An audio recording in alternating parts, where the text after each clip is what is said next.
Hello everyone. The compliance of pre-import condition for advance authorization caused considerable confusion within the export industry, leaving many exporters uncertain about how will it work. In fact, many of the exporters are still confused about what can be the next steps after the Supreme Court judgment is announced. Come, let's find out. My name is Akash and I represent my company AV International, India's leading DGFT and customs consultants. In this video, we will discuss in brief about the background of pre-import condition, the judgment of Supreme Court, and the next procedure to be followed by the exporters. The pre-import condition basically says that the exporters will have to import raw materials before exporting finished goods under advance authorization.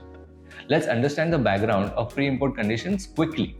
As you know, that the raw materials imported against advance authorization are exempted from the payment of import duty.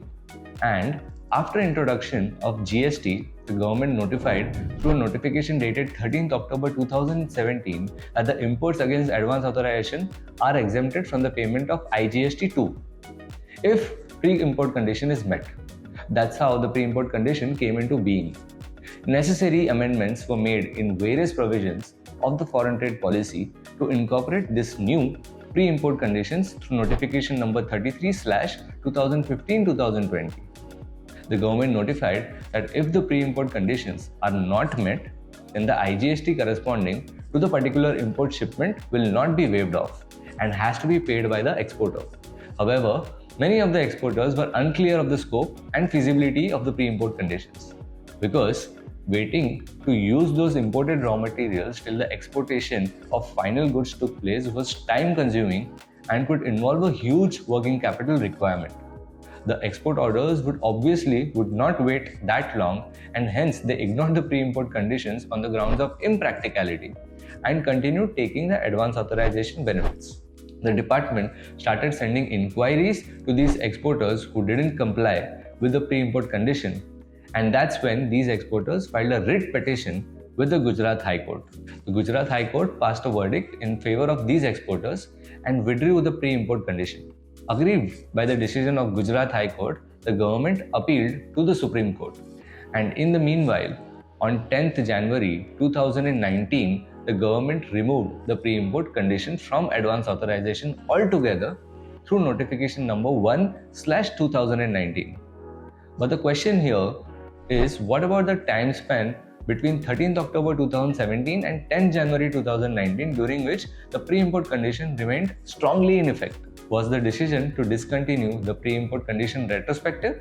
That is, must exporters still pay IGST for instances where they failed to comply with the pre-import conditions in the past?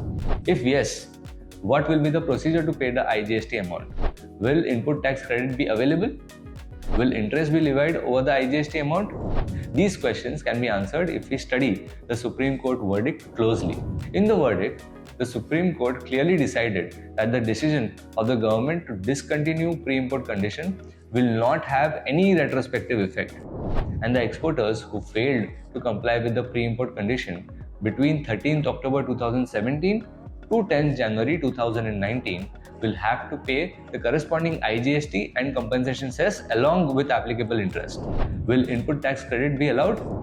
As per the Supreme Court judgment, the exporters will be allowed to claim refund or input credit on the IGST paid by approaching the Jurisdictional Commissioner of Customs and putting an application within 6 months from the date of judgment. What is the procedure to pay IGST and claim input tax credit? The Customs Circular number 16/2023 dated 7 June 2023 has elaborated the process to pay the corresponding IGST and claim the input tax credit. The exporters will have to approach the concerned assessment group at the port of import with relevant details of each bill of entry for the purpose of payment of IGST and cess along with applicable interest.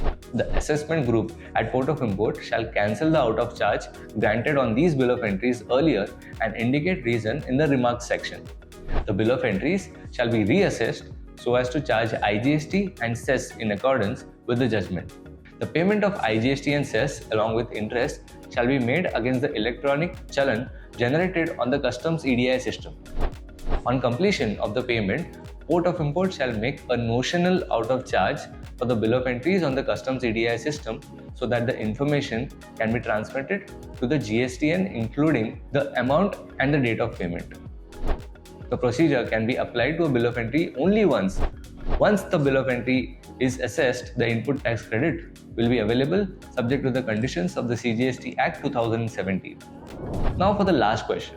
Will interest be applicable on the payment of IGST? The Customs Circular number 16/2023 clearly says that the exporters have to pay IGST and compensation cess along with interest.